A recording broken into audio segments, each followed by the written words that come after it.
Salut à tous, bienvenue dans cette 7e partie concernant les nombres complexes. Dans cette partie 7, on va parler de la représentation géométrique d'un nombre complexe.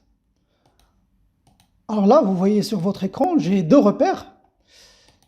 Alors ce repère à gauche, il représente l'ensemble C, l'ensemble des nombres complexes. Et vous voyez ici l'axe horizontal qui représente les réels et l'axe vertical qui représente les imaginaires. À droite ici, ça représente le plan euclidien que vous connaissez tous, le plan P. Vous voyez l'axe ici s'appelle l'axe des abscisses et l'axe vertical c'est l'axe des ordonnées. Et on voit bien la ressemblance parfaite de ces deux plans. L'ensemble C ressemble beaucoup, parfaitement au plan P. Et on a envie de dire, par exemple, si on prend un nombre complexe, prenons par exemple ici un nombre complexe, ce nombre-là. C'est quoi ce nombre? Eh bien, c'est 3 plus 2i. Ça, c'est le nombre complexe. Parce que, vous voyez là, sa partie réelle, c'est 3, et sa partie imaginaire, c'est 2. Donc, c'est 3 plus 2i, c'est un nombre complexe. Quel est le point ici dans le plan? Regardez à droite, quel est le point qui correspond à son nombre complexe? Eh bien, regardez, ce n'est autre que ce point-là, qu'on peut appeler par exemple le point A, mais cette fois, dans le plan euclidien, on parle de coordonnées. Donc, quelle est son abscisse? L'abscisse, c'est 3. Et l'ordonnée, c'est 2.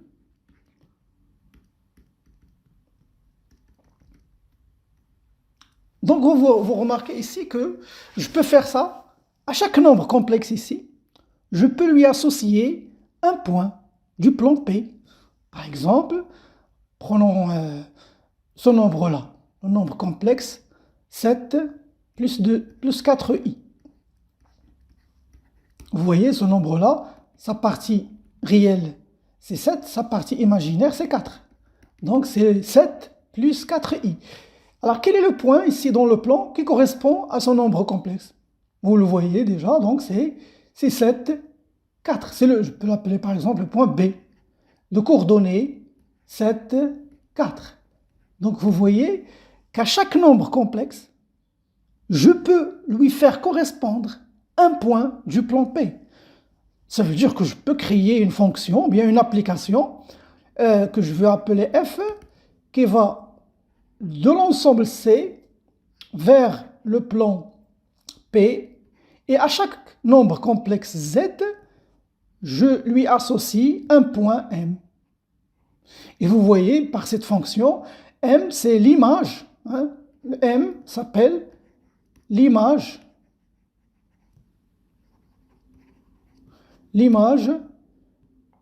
du nombre complexe Z, du nombre complexe Z. De l'autre côté, je peux même ici, vous voyez, puisque chaque nombre complexe correspond à un unique point dans le plan, ça veut dire qu'il s'agit d'une bijection. Ça veut dire qu'on peut faire une fonction réciproque, f-1, qui va dans l'autre sens. Ça veut dire qu'il prend un point M et lui fait correspondre à un nombre complexe Z. Donc, je peux faire ça parce que c'est une bijection. Et donc, maintenant, Z, comment on va appeler Z? Eh bien, Z s'appelle, ce Z-là, s'appelle l'affixe. Ça, je s'appelle l'affixe du point M. L'affixe du point M. Du point M. Je peux le noter comme notation. On fait, par exemple, on dit que l'affixe de M, c'est Z. Voilà, c'est comme ça qu'on note. Je peux même le noter aussi ZM. L'affixe, ça peut se noter aussi Z de M. Voilà, on dit ZM, Z avec un indice M. Voilà, ça s'appelle l'affixe. Et donc, vous voyez, euh, avec cette fonction, on peut seulement se contenter d'un plan. Donc à chaque plan qu'on peut faire correspondre à chaque point un affixe, ça veut dire un nombre complexe, s'appelle un plan complexe. Donc on peut juste travailler avec un seul plan. Regardez par exemple ici. Alors on peut associer les deux plans dans un seul plan qu'on va appeler un plan complexe. Le plan complexe. Alors le plan complexe, c'est un plan. Vous voyez, je peux le représenter avec ce repère ici. Chaque point dans ce plan correspond à un nombre complexe. Lorsque chaque point correspond à un nombre complexe, on parle d'un plan complexe. Par exemple, si vous prenons par exemple le point ici, ce point. Le point A. Quel est l'affixe qui correspond au point A? On l'a déjà vu tout à l'heure. Eh bien, je peux écrire ici entre parenthèses, je ne vais pas parler maintenant des coordonnées. Je parle des affixes. C'est 3 plus 2i. Vous voyez, chaque point ici maintenant, on lui fait correspondre un nombre complexe. Parce que, regardez, ça, c'est 3.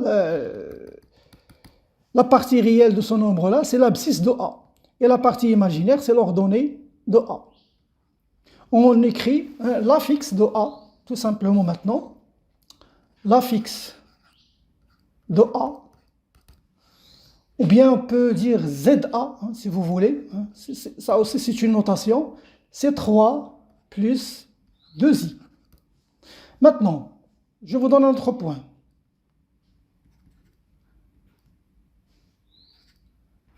Prenons par exemple ce point-là, B. Regardez son affixe. On va le projeter ici. C'est quoi le nombre complexe qui correspond à B? Eh bien, c'est 7 plus 4i. Vous voyez là? 4. Donc, je peux dire l'affixe de B, ou bien ZB, c'est 7 plus 4i. Bien sûr, je n'écris pas les deux, je vous donne juste les deux notations. Je peux juste écrire AF de B, ou bien juste Z de B. Vous choisissez. Un autre exemple. Prenons ce point-là. Allez-y, par vous-même. Le point, par exemple, E. Quel est l'affixe de E? Ou bien Z de E.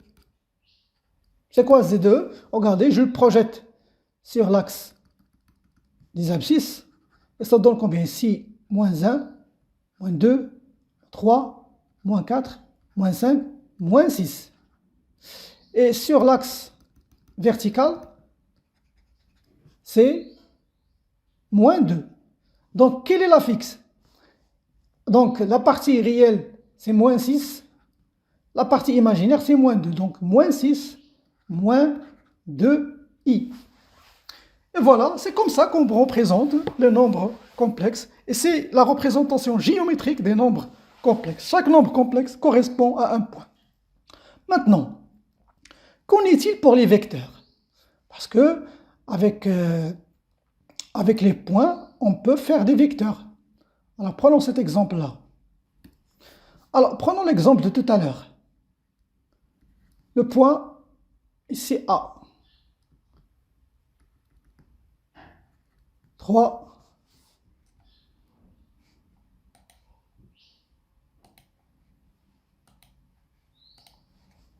3, 2. Ça, c'est le point A. On a dit que l'affixe de A, c'est quoi? Z de A, c'est 3 plus 2i.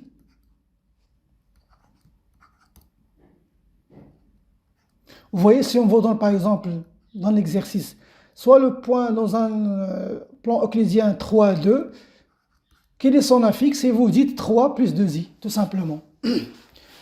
Alors, le point B, c'était 7, 4. Ça, c'était le point B.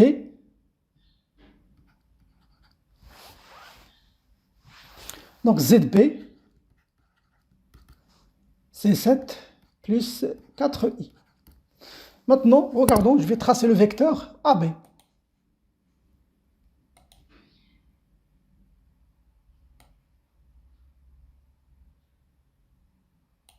Voilà le vecteur AB.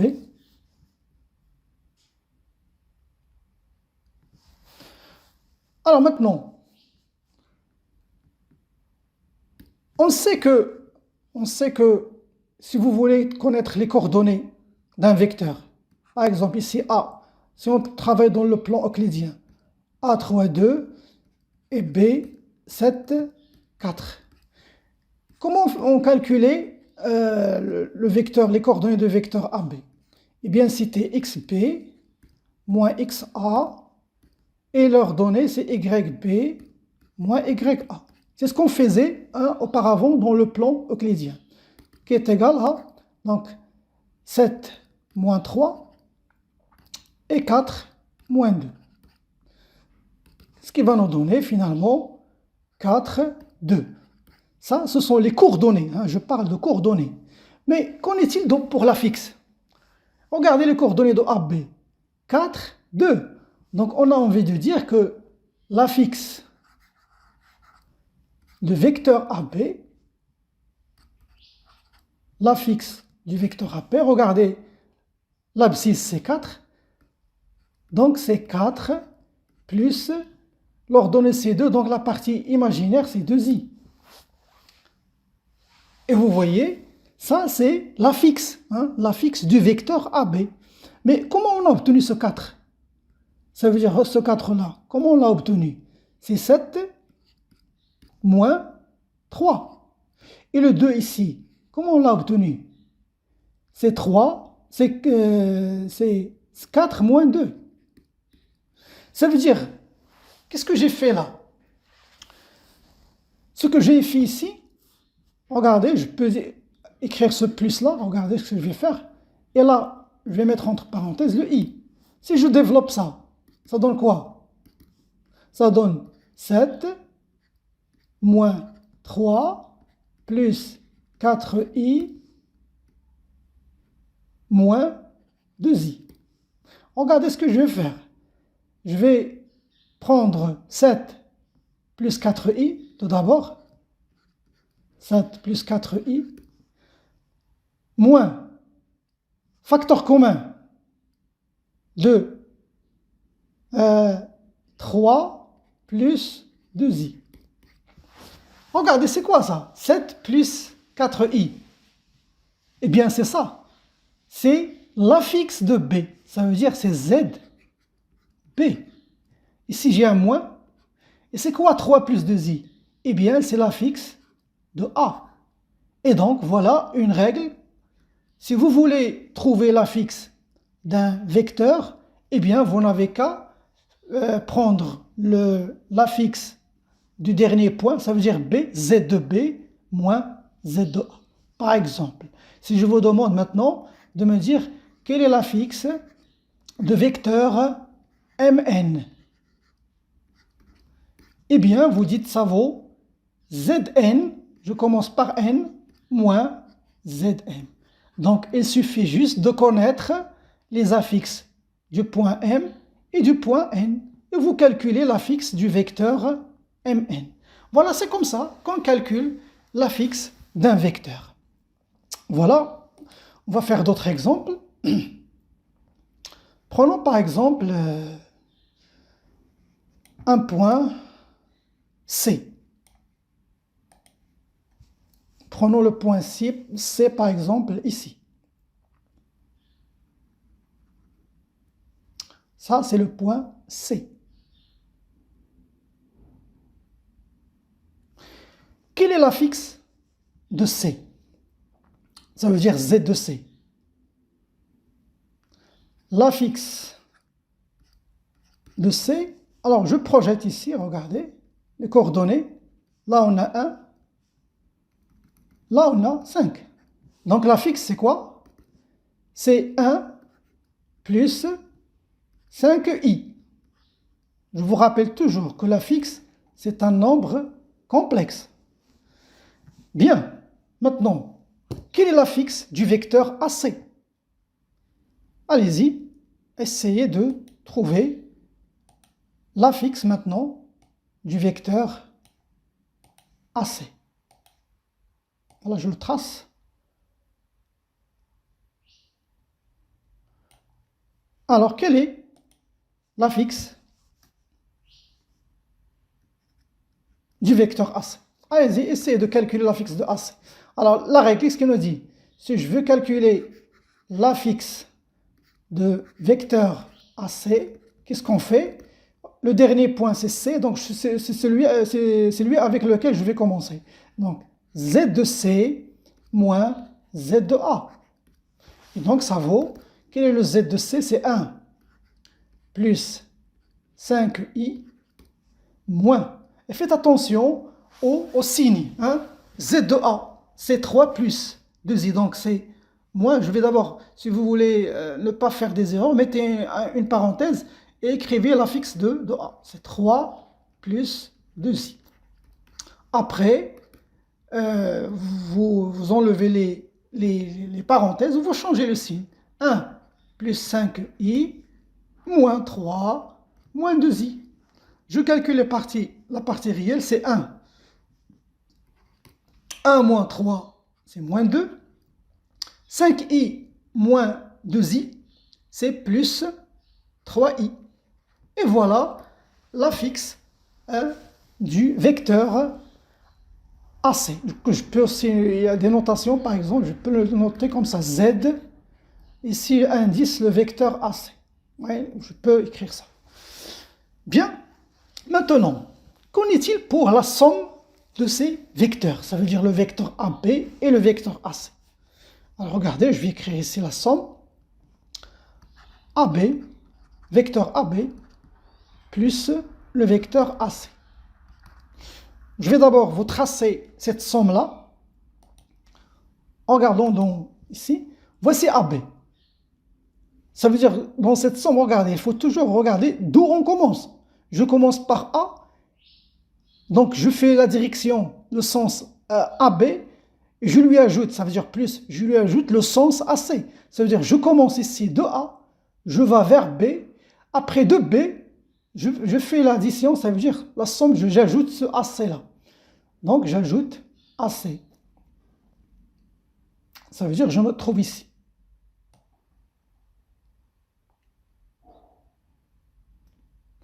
Alors, c'est ce point-là, ce point d'arrivée ici, le point ici, c'est la fin de cette somme. Bon, je vais l'appeler par exemple le point D. Donc, vous voyez, ici, la somme, je vais le noter avec une autre couleur, ça c'est la somme. Ce vecteur bleu que j'ai noté ici, ça c'est la somme de AB plus AC. Ça, c'est AB plus AC. Ça, c'est la somme des deux vecteurs. Donc, je vais appeler, qu'on appelle ici, le vecteur AD. Alors, qu'est-ce qu'il en résulte de tout ça? Regardez. Qu'est-ce qu'on a obtenu, finalement? On a obtenu, finalement, ici, regardez. Regardons ce quadrilatère. Le quadrilatère APDC. Ou bien, c'est orienté dans l'autre sens, ACDB. Alors, on a obtenu quoi? Eh bien, c'est un parallélogramme. Ou bien, dans notre cas ici, ça peut être aussi un rectangle. Mais un rectangle, c'est un type de parallélogramme. Donc, finalement, cette somme-là, elle est équivalente à dire quoi? Eh bien, cela est équivalent,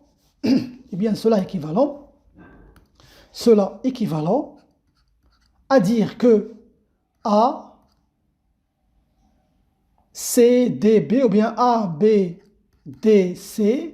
est un parallélogramme. Est un parallélogramme. Parallélogramme. C'est un résultat très important qui va vous servir dans les exercices. C'est très important de connaître ce résultat. Si vous avez AB plus AC qui est égal à AD, vous pouvez dire que ABDC est un parallélogramme. Cela aussi, puisqu'on parle d'un parallélogramme, cela aussi est équivalent à quoi? Si on a un parallélogramme, il y a un autre résultat. C'est que le vecteur AB, ça aussi c'est un résultat. On peut vous le demander dans un exercice. Je vais vous donner un exercice d'application. Que le vecteur AB égale au vecteur CD. Voilà. Bien. Voilà les résultats de cette somme, l'interprétation géométrique de la somme de deux vecteurs. Bien, passons à un exercice d'application. Alors, soit,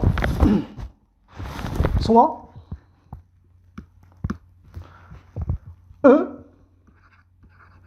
vous voyez, dans les exercices, vous allez, il faut s'adapter à ce genre de notation. Il faut s'habituer. Par exemple, si on vous dit soit E, et entre parenthèses, on vous demande ici moins 1, moins 2i, eh bien ça veut dire qu'on vous donne un point avec l'affixe, moins 1, moins 2i. Ça, c'est un nombre complexe. Et f, un autre point, 4 plus i. G, un point d'affixe, moins 5, moins i. Vous voyez, maintenant, on parle des affixes. Les affixes, ce sont des nombres complexes. Déterminer, ça c'est la question, la consigne. Déterminer le point, l'affixe plutôt. Déterminer l'affixe.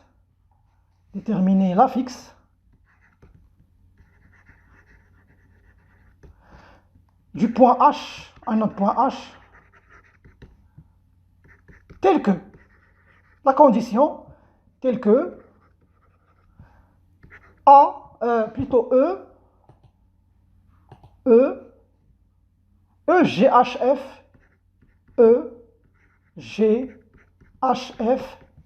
soit un parallélogramme. Allez-y, mettez la vidéo en pause et répondez à cette question. Trouvez-moi l'affixe de H, pour que EGHF soit un parallélogramme. Voilà, alors moi, je continue. Alors, regardons ici dans le plan, je vais représenter ces points, bien sûr dans le plan complexe. Le point E, c'est moins 1, moins 2i. Alors, ici, vous pouvez aussi toujours mettre la vidéo en pause, essayez de tracer dans une feuille un repère, où vous représentez un plan complexe, essayez de mettre ces points dans ce repère. Allez-y. Alors, moins 1, moins 2i. Voilà, ici moins 1, moins 2, donc il est là. Ça, c'est le point E.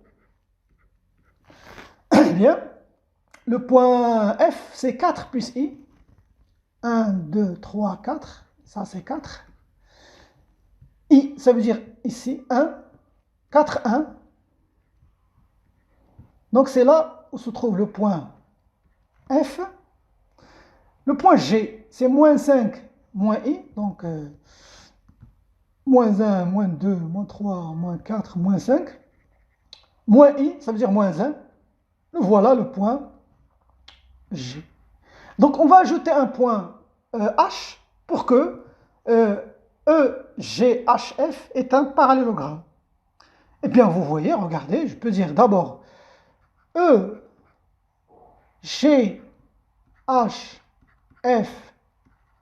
est un parallélogramme. C'est comme ça que vous rédigez, parallélogramme.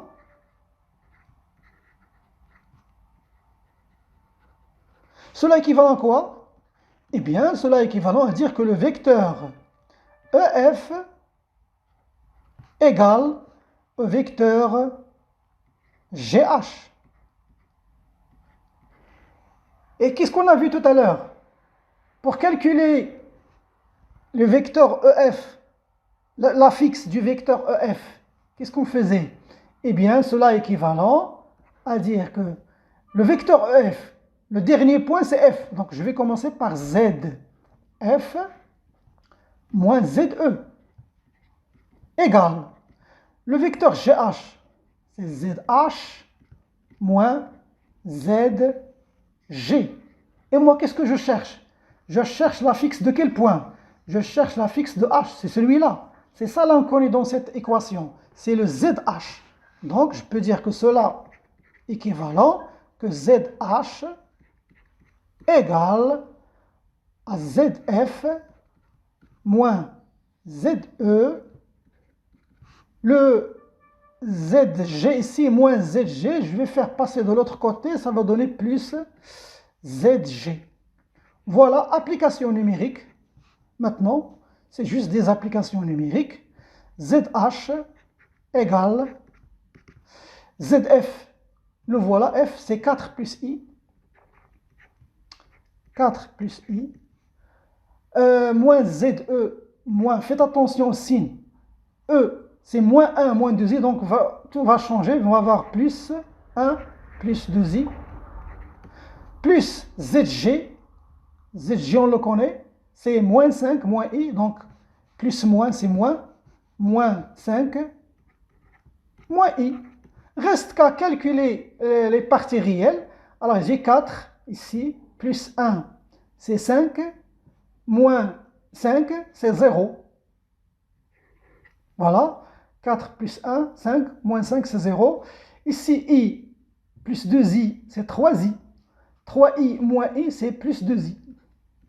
Donc, je peux juste écrire 2i.